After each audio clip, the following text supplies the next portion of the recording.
Hey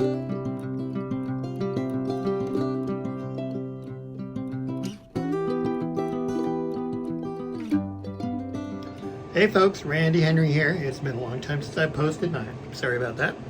But I've been working, I've been getting stuff done, and chiseling away. Just a lot of little jobs that take a lot of time. Try to go through some things here. It's a lot of clips over the last month, so some of it won't be in any good order, but it'll get you updated on stuff. Well, I'm committed now. I've got the starboard side cabinetry framed in. It is glued in. Even on up to the head wall. And a little better view of things. Well, I'm not sure if it looks like much, but I have my through-hole fittings in, which I'm pretty excited about because it was a major chore.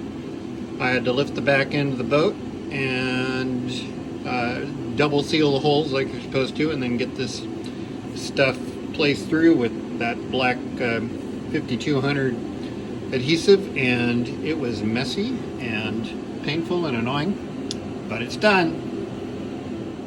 This is the freshwater side incoming that feeds the toilet and the washdown pumps. So the way I've got this arranged is when the valve is like that, I'm pulling fresh water to the toilet. When I got it like that, I'm pulling fresh water for the washdown pumps. So we'll see how that works. Hopefully that's going to be good. I've got the filter on the intake. Even on these, I'm double clamping all of the hoses. This one comes right into the toilet there, so pretty simple and straightforward. This is the black water output, so it comes through here. I've got the ball joint here if I need to shut the system off and do anything with the Y valve or anything else. It just totally isolates all of the mechanics here. Through hole fitting, easy to reach. Y valve, easy to reach. When it's in that position, I pump out underneath the boat. When it's in this position, I suck it directly out through a pump out. So there you go. That was a major job getting those things kind of designed and put together. In here, I have partially plumbed this in. I've got my elbow here, got a line running across here. I made this box so I can step over things. So I'm using plastic plumber's tape to help keep things in place with stainless steel screws. Again, double clamping everything. And now I have installed a water heater, mostly. I still need to do the hot water intake outflow to the hydronic heating unit. But it's in there and I think it looks pretty good. It's a solid installation.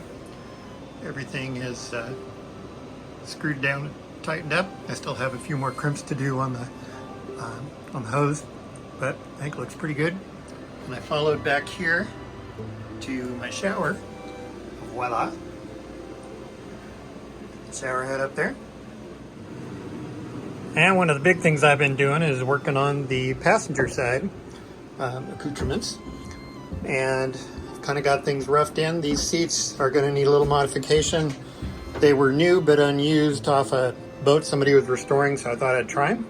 And actually worked pretty well. I have the front seat here, which is going to be just like this comfortable baby. And I'll have the dinette option here with the table. I still need to work on that. And then when I want to turn that into a bed, I do this. The table will drop down, be the center just like in most of your RVs, and it becomes a bed that's 6 foot long and it's pretty darn comfortable. So that's kind of cool.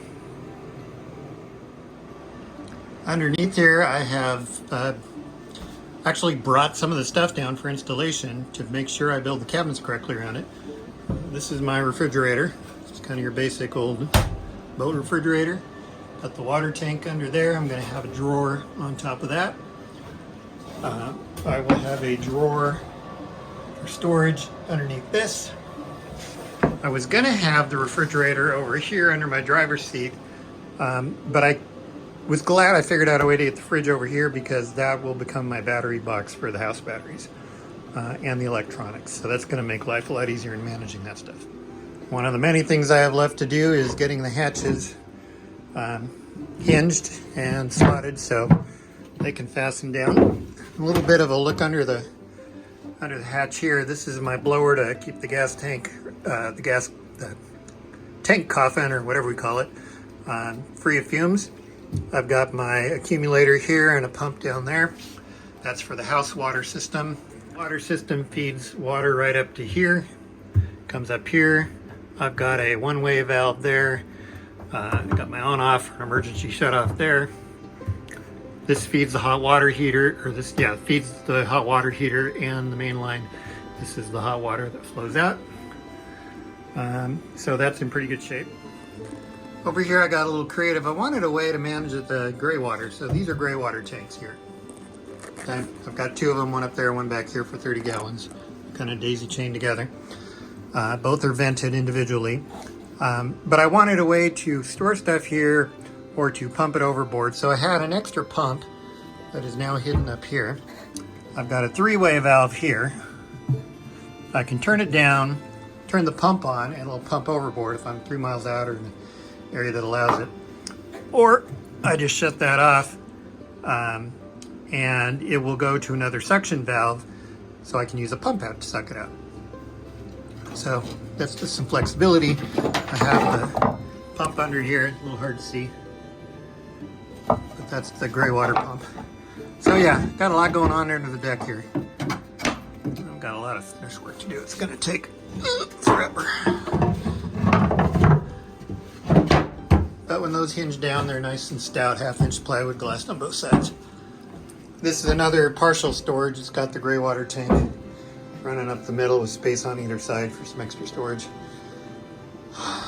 And yeah, so the cabin takes shape. It's exciting to see.